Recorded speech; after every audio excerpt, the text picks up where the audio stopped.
Let's talk about tennis champion Naomi Osaka. Now, we know she has been going through it lately as she backed out of the French Open a couple of days ago, a couple of weeks ago now. Now, this was all due to her prioritizing her mental health. She didn't want to do any of the press conferences after, and she kind of got killed in the media. Some of the sites and stuff like that went after her. She did get a lot of support from Serena Venus, the app that I said paid for her.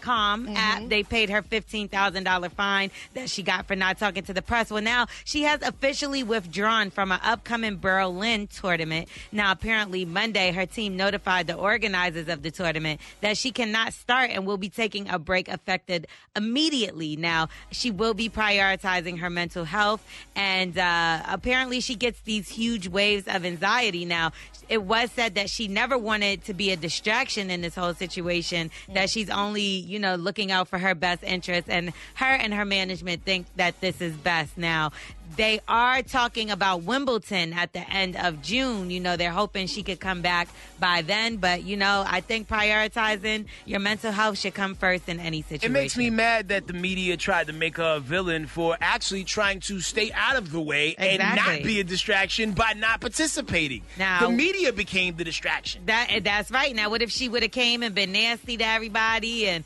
whatever, to not answer questions? Then they would have had other things to say about her too. So damned if you do, damned if you don't, right? Okay, so let's move on. Speaking of damned, the YBM crew, right? Now, they consist of YBM Corday, YBM Almighty J, and YBM Namir, right? Now, these are the main members that they have, but they actually split suddenly. Now, this was after Corday took the YBN off his name. That's also Naomi Osaka's boyfriend, to tie that together. Anyway, it seems as though YBM J Almighty and YBM Namir got into it on Instagram Live. Now, this may give a little bit of insight of why they broke up. Now, apparently, this was a situation that happened 2 years ago, and one of them, Jay Almighty, got $30,000 for a show, while Namir only got $10,000. Now, he feels as though Jay owes him the $10,000,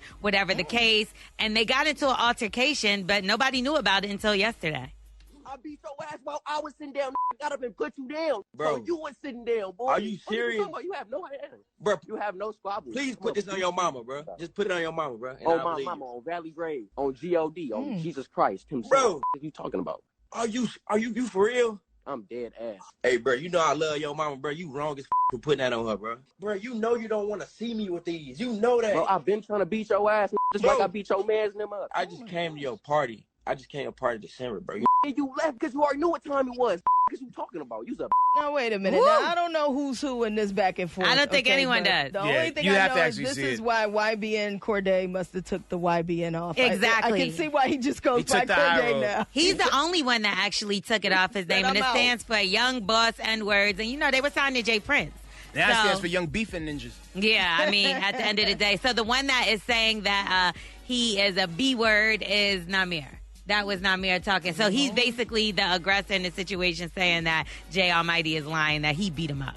So this is over $10,000, which they've made a lot of money together. So I don't think it's worth it. Anyway, he's challenging him to a boxing match. So could y'all see these two fighting? I could see them fighting, but because of their size, I think it would last a long time, like when you watch featherweights fight. Yeah, okay. Well, let's talk about Mariah Carey now. There was rumors that she left Roc Nation and got into an explosive argument with Jay-Z. Now, she is addressing those rumors. She said, the only explosive situation I got into with Hov is on a creative tangent, such as our number one song, Heartbreaker. To the people who make up these lies, say, poof, vermouth, son of a... You know what I'm talking about. So basically that's wrong. So I will say this much, though. She did leave Roc Nation, and she is headed to a smaller, intimate team. It's called Range Media. Now, I will say that her manager that she worked with for a long time, Melissa, she worked at Roc Nation, and then she left to go to Range Media months ago. Yeah. So this is a situation that happened months ago. People are just now finding out about it, and Mariah is hitting the road. And last but not least, somebody else that's going to be hitting the road, Jack, but he's leaving with something of a big check. And this is Chris Harrison. Now, he is the Bachelor host, and he hosted for 20 years. Now, season 17 just kicked off with The Bachelorette, and he was not there to kick it off. Well, this is why. Back in February, he said this about a situation with 2 Rachels and all kind of other stuff with The Black Bachelor. I saw a picture of her at a sorority party 5 years ago, and that's it. Like, boom, like, okay, well, this girl is in this book now, and she's now in this group. And I'm like, really? The picture was from 2018 at an Old South antebellum party. It's not a good look. No, it's not a good. Well, Rachel, is it a good look in 2018 or is it not a good look in 2021? It's not a good look ever. Now, that was Chris Harrison talking with the first Black Bachelorette, Rachel Lindsay, about Rachel Kirkconnell that was picked by the first Black Bachelor, which was last season, right? So he got kicked off last season. Let me just tell y'all this much. He's not allowed to talk about his exit from the show. He has been fired behind this.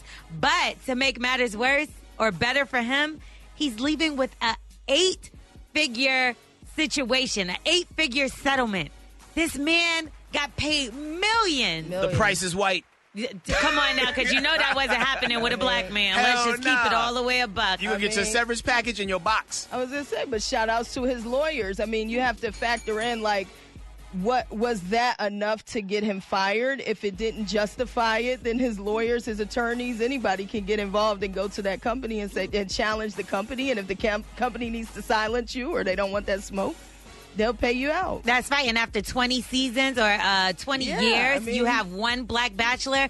Clearly, it's kind of some kind of race thing going on over there. So seems like he fell on a sword, and he will be getting paid hefty for it. I'm L'Oreal. That's the lowdown. You can follow me at Star and L'Oreal, L'Oreal, or Morning Hustle Show. We are the Morning Hustle.